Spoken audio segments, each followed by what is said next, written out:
આપણે કાલે જે એક્ટિવિટી જોઈ હતી એક્ટિવિટી 4 ટેસ્ટ ધ વેસ્ટ, હવે આપણે તેની જે એક્સરસાઇઝ છે તે જોશું. Activity 4B, write the action word in the bracket. Action word means કે એવા શબ્દો કે જેના દ્વારા કોઈ ક્રિયા દર્શાવાતી હોય, તો તેવા શબ્દો દર્શાવવાના છે તમારે. એક્ઝામ્પલ તરીકે આપેલું છે the king left the kitchen.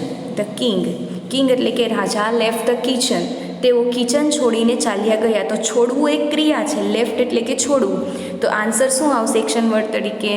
Left. Second છે the Cook wash the vegetable. Wash એટલે કે સાફ સફાઈ કરવી. સાફ સફાઈ કરવી એક ક્રિયા છે, તો અહીંયા આવશે વોશ્ડ, WASHED.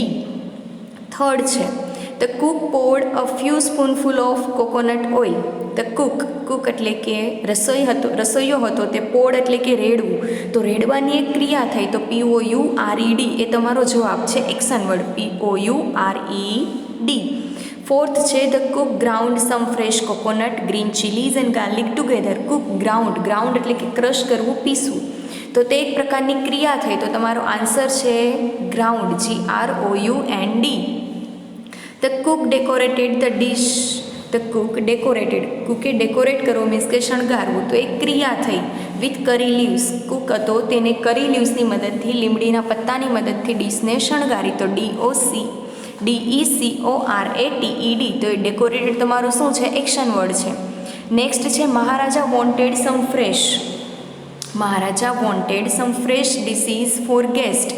મહારાજા વોન્ટેડ એટલે કે ઈચ્છતા હતા. ઈચ્છવું પણ એક પ્રકારની ક્રિયા છે. જેમ કે તમારી કોઈ ઈચ્છા હોય છે, તો એ તમારી એક પ્રકારની ક્રિયા થઈ, તો તે તમારો એક્શન વર્ડ શું આવશે? Wanted, WANTED. તો તમારો આન્સર છે WANTED, વોન્ટેડ. નેક્સ્ટ છે the cook added some whipped curd to the curry. Cook added એટલે કે ઉમેરવું, એક પ્રકારની ક્રિયા. તો કુકે whipped curd જે વસ્તુ બનાવી રહ્યો છે તેની અંદર ઉમેર્યું, તો એ તમારી એડેડ ક્રિયા છે, ADDED. તો તમારો આન્સર છે ADDED, એડેડ. 8th છે the cook cut the vegetables into long strips.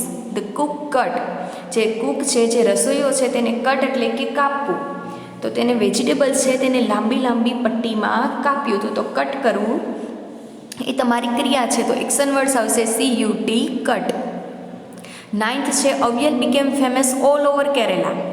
Avial છે તે બીકેમ એટલે કે બનવું, ફેમસ એટલે કે પ્રખ્યાત. અવિયલ છે તે ઓલ ઓવર કેરેલામાં પ્રખ્યાત થઈ ગયું, તો તે બીકેમનું બનવું છે તે તમારું એક્શન વર્ડ છે, BECAME.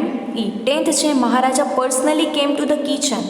જે મહારાજા છે તે પર્સનલી મીન્સ કે ખુદ આવ્યા, કેમ એટલે કે આવ્યા ટુ ધ કિચનની અંદર. અને મહારાજા પર્સનલી શું કામે આવ્યા હતા? કારણ કે જેટલા બી ગેસ્ટ હતા જેમને તેમને ડિનર માટે ઇન્વિટેશન આપેલું, તે બધા જ ઇમ્પોર્ટન્ટ ગેસ્ટ હતા. તો મહારાજા ઈચ્છતા હતા કે જે બી વસ્તુઓ બનાવવામાં આવે તેમના માટે તે બધી પરફેક્ટ હોય, તેથી મહારાજા ખુદ કિચનમાં આવ્યા. તો કેમ એટલે કે આવું, CAME. તો તમારો એક્શન વર્ડ છે કેમ. હવે આપણે તેની એક્ટિવિટી 4ની જે ટેસ્ટ ધ વેસ્ટ છે તેની એક્ટિવિટી 4C જોશું, જે છે tick the ingredients used four avial. Ingredients means કે વસ્તુઓ, જે તમે કોઈ પણ વસ્તુ કોઈ નવી ડિશિસ બનાવો છો તેમાં જે એડ કરો છો તેને ઇન્ગ્રીડિયન્ટ્સ કહેવાય. તો એ અવિયલમાં જે કંઈ પણ ઇન્ગ્રીડિયન્ટ્સ યુઝ થયા હતા તે તમારે ટીક કરવાના છે. તો તેમાં છે ચીલીઝ, તો એને ચીલીઝને ક્રશ કરેલી, ગ્રાઉન્ડ કરેલી, તો તેના પર તમે ટીક કરો. પછી છે રાઈસનો યુઝ નહીં થયેલો, ચોખાનો. ગ્રાઉન્ડન્ટ ઓઇલ, એવું ઓઇલ નહીં હતું. કયું યુઝ કરેલું તેમને? ઓઇલ, કોકોનટ ઓઇલ, તો તેના પર ટીક કરશો નહીં. વીટ એટલે કે ઘઉંનો યુઝ નહીં થયો હતો. પછી છે કરી લીવ્સ, લીમડાના પત્તા, જેનો યુઝ થયો હતો તો તમારે તેના પર ટીક કરવાનું છે. ગ્રામ ફ્લોરનો યુઝ અહીંયા થયો હતો નહીં. પછી છે ગાર્લિક એટલે કે લસણ, જે તેને શું કરેલું? પેસ્ટમાં યુઝ કરેલું, તો તમારે તેના પર ટીક કરવાનું છે, રાઈટ ટીક. કોકોનટ પણ તેને ગ્રાઉન્ડ કરેલું, કોકોનટ એટલે કે નાળિયેર, તો તમારે તેને પણ ટીક કરવાનું છે. નેક્સ્ટ છે નીમ લીવ્સ એટલે કે લીંબુના જે પત્તાઓ હોય તેનો અહીંયા કોઈ પણ પ્રકારનો યુઝ થયો હતો નહીં, તો તમારે તેને પર ટીક કરવાનું નથી. નેક્સ્ટ છે કર્ડ એટલે કે દહીં.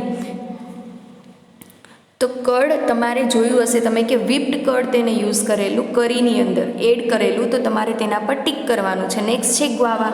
ગ્વાવા એટલે કે જમરૂખ. જમરૂખનો અહીંયા કોઈ પણ પ્રકારનો યુઝ થયેલો નહીં. નેક્સ્ટ છે વેજીટેબલ સ્ક્રેપ. જે મેઇન વસ્તુ જે છે, કારણ કે એને જ જોઈને કોકને આઈડિયા આવેલો કે આનું મારે આ બને, તો તમારે વેજીટેબલ સ્ક્રેપ પર ટીક કરવાનું.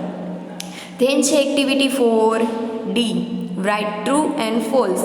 ખરું ખોટું તમારે કરવાનું છે. આગળની એક્ટિવિટી જે આપણે જોઈ તેના પરથી તમારે ખરું અને ખોટું કરવાનું છે. જેમાં ફર્સ્ટ છે the king order a dinner in a palace.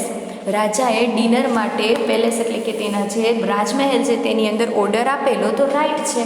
તેને બહુ બધા ઇમ્પોર્ટન્ટ ગેસ્ટને ઓર્ડર આપેલો, જમવા માટે ઇન્વિટેશન આપેલું, તો તેને તેના પેલેસમાં જ ઓર્ડર આપેલો. નેક્સ્ટ છે the Cook new about avial before. Cook એટલે કે જે રસોઈયો છે, ન્યૂ એટલે કે જાણતો હતો, અબાઉટ એટલે કે વિશે, અવિયલ બિફોર, બિફોર એટલે કે પહેલાં. જે રસોઈયો છે તે અવિયલ વિશે પહેલેથી જ જાણતો હતો, બટ એ રોંગ છે, કારણ કે એને ખબર પણ નહીં હતી કે આવી કોઈ ડીશ છે. એને તો બસ સ્ક્રેપ જોયો અને એના માઇન્ડમાં જે આવ્યું તે બનાવી દીધું. થર્ડ છે the cook made a new dish using the vegetable. The cook made એટલે કે બનાવ્યું, ન્યૂ ડીશ નવી જ વાનગી, યુઝિંગ એટલે કે ઉપયોગ કરીને vegetable scrap. Vegetable scraps means કે જે બગાડ થયેલો છે તેનો ઉપયોગ કરીને. હા, એને જે બગાડ થયેલો હતો બાસ્કેટની અંદર, જે રાજાએ જોયું અને એને કીધું કે તમારે આનો ઉપયોગ કરીને આનો પણ ઉપયોગ કરવાનો છે, તેને ફેંકવાનું નથી, વેસ્ટ કરવાની નથી કોઈ પણ વસ્તુ. તો તેને વેજીટેબલ સ્ક્રેપનો ઉપયોગ કરીને તે બનાવેલું, તો true. Fourth, nobody like the new dish avial. Nobody એટલે કે કોઈને પણ, લાઇક એટલે કે પસંદ આવી નહીં, ન્યૂ ડીશ જે નવી વાનગી બનાવી તે. રોંગ, બધાને જ પસંદ આવેલી, મતલબ falls. Fifth, the king was happy to see the waste in the basket. The king was happy, રાજા હતા તે ખુશ હતા, ટુ સી એટલે કે જોઈને, ધ વેસ્ટ એટલે કે બગાડ, ઇન ધ બાસ્કેટ રાજા બાસ્કેટની અંદરનો બગાડ જોઈને ખુશ હતા નહીં, તે ખુશ નહીં હતા, મીન્સ કે ફોલ્સ આવશે. રાજાએ તો કુકને કીધું કે આ વેસ્ટ કરવાનો નથી, આ સ્ક્રેપનો પણ યુઝ કરવાનો છે. તો પહેલામાં શું આવશે? ટ્રુ. બીજામાં આવશે ફોલ્સ. ત્રીજામાં આવશે ટ્રુ. Fourth false. અને ફિફ્થમાં આવશે અગેન ફોલ્સ. હવેની આપણે અહીંયા તમારી જે એક્ટિવિટી 4 છે તેની બધી જ જે એક્સરસાઇઝ છે તે કમ્પ્લીટ થાય છે.